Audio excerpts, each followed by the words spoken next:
Freaks aren't born, they're created. Here's a look at the brand new Trick or Treat Studios Scream Greats Series 1 Candy Corn's Jacob Atkins.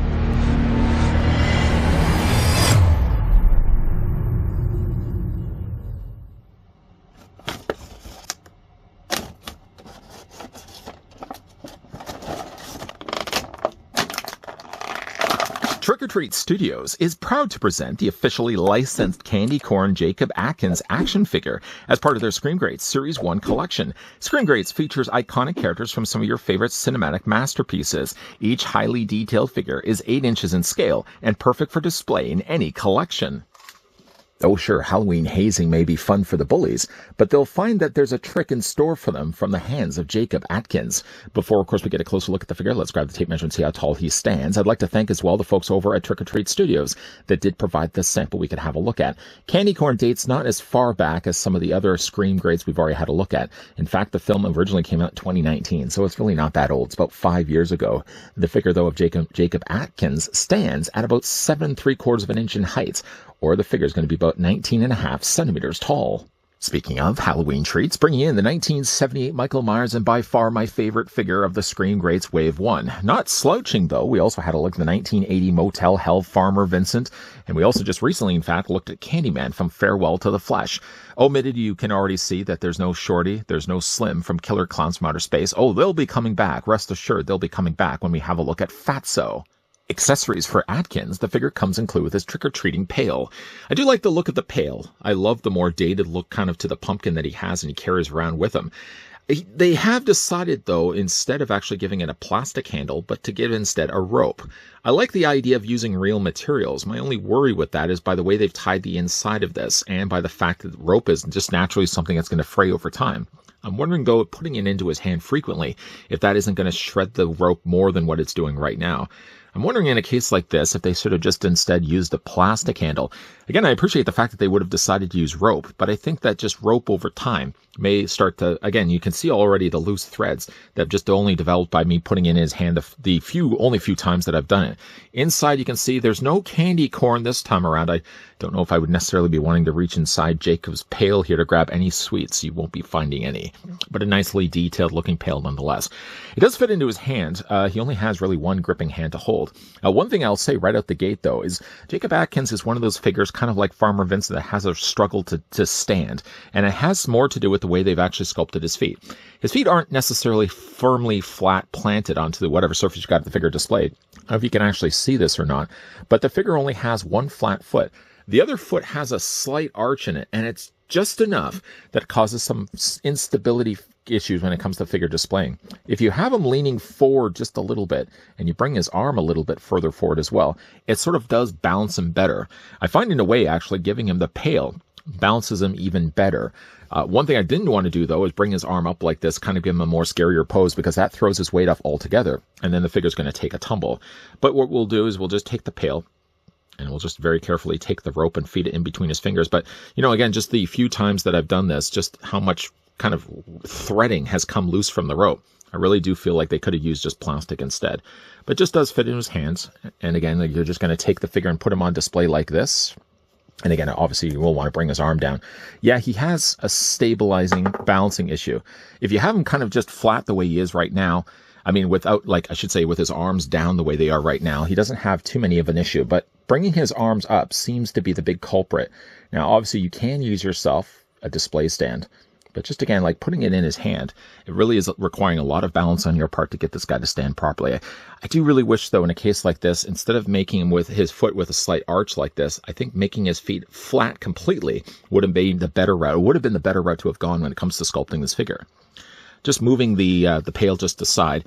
One thing you can also use, too, if you're having problems balancing Atkins, is that you can also use, provided on the bottoms of his feet, of course, there's peg holes. You can use yourself, even though he doesn't come included with a display stand, just use yourself a regular figure's display stand, as it uses the same diameter sized pegs. Head sculpt wise for Jacob Atkins, I do like the look of this one. I feel like maybe there's a little too much yellow on his face. I would have maybe pulled that back a little bit and made it a little bit more orange. But overall, the frightful features of his face, it's a really nice looking head sculpt. He has the longer hair there on the back. It doesn't look like there's as much paint really here. I'm sure they probably just painted this in a stark black. I think if they had also just added a semi-coat or like a gloss finish to it, made the hair like really super wet looking, I think would have really helped as well. But overall, like a really nice looking head sculpt for Atkins. Maybe not as familiar perhaps with the characters, say Michael Myers or even Farmer Vincent for that matter. I'm glad to actually see that they've decided to pull some characters from recent films, that they don't always have to be like the classic horror films. I hope it's something that they're probably going to do again, approaching that with future figures down the road, giving us a little bit of the older figures or older characters from older horror films, and pulling from the archives of some of the newer films, I think would be a nice medium to have between the two.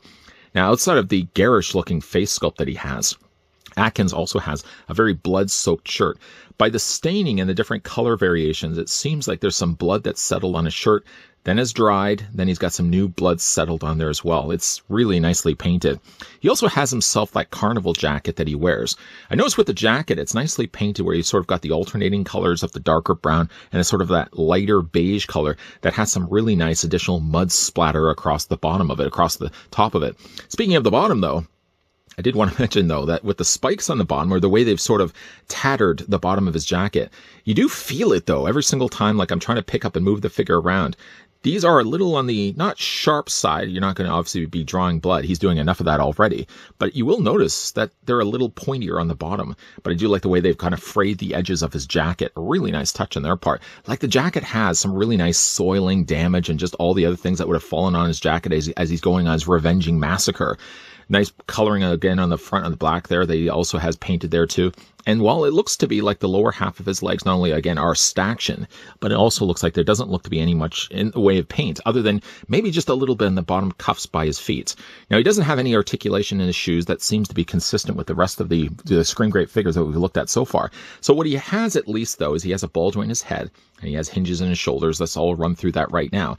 So going back to the head sculpt of Atkins, the head's going to be on a ball joint. Now it doesn't rotate all the way around just because he's got a high collar here, and the lip that he has at the bottom of the sculpting causes a little bit of problems where you can feel at tight quarters when you're trying to rotate the head all the way around. You could in theory rotate it, but you do feel that there's a lot of restrictions when you're trying to turn his head. The head looks down only by just a little bit. You can bring the head up and you can also rock it back and forth as well. Yes. Rotating the arms all the way around is also something you'll see with the Scream Greats. They also have a hinge joint in those same shoulders where you can bring out the Atkins shoulders at about, well, 90 degrees, even a little bit more than 90 degrees. The figure has a very easy swivel just above the cuffs of his sleeve. So his hand has a nice swivel that rotates all the way around. I thought, for example, that the figure could have had a little bit of a swivel in his waist, but considering that there's so much sculpting happening into the figure itself, I'm fine for the fact he only really has, like 5 points of articulation. Doesn't have anything in the way of the feet. The feet are basically just sculpted as one continued mold from the rest of his lower legs.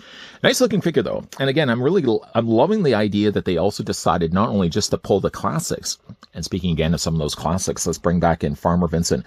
Farmer Vincent was also one of those figures, too, that I said, I left the chainsaw off, at least for bringing the figure in for comparison's sake, just because, again, like, it throws off a little bit of his bouncing.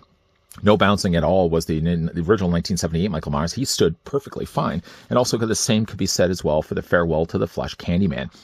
I like, again, the idea that they didn't just simply go back and look at the archives. Okay, well, like, what movie film characters from, like, let's say 70s, 80s, let's say 90s, what characters can we pull from those horror films? They did that, but they also pulled one from a 2019 film with Candy Corn's Jacob Atkins. I don't like that. I hope that's something that we may see in future waves as well. I don't think we're getting much in the way of current characters. Now, we are getting Jeepers Creepers, so I guess you could say in the next wave, Jeepers Creepers, the Creeper would be a more current horror character. That's something I would certainly love them to do. Like, just to continue to sprinkle in there the real rare gem characters from the old 80s and 90s, but then also throw in there some modern characters. I think that would be a nice mixture between the two. Jumping Jacobs over to final looks, I've got the figure displayed with his arms both up. Now, you may be looking at that thinking, oh, well, wait a minute. Didn't you have problems with the figure standing? I still do. But what I did, though, is fix the problem by bringing in a display stand. While he's not including a display stand, none of the Scream Greats actually do for that matter. What they do have at least is universally sized pegals on the undersides of their boots, well, except for Shorty from Killer Clowns. So if you did have yourself a display stand from another figure company, I just happen to have myself a couple of display stands from other figure companies, you could just attach it onto the bottom of Atkins' boots, and at least then the figure's going to stand better.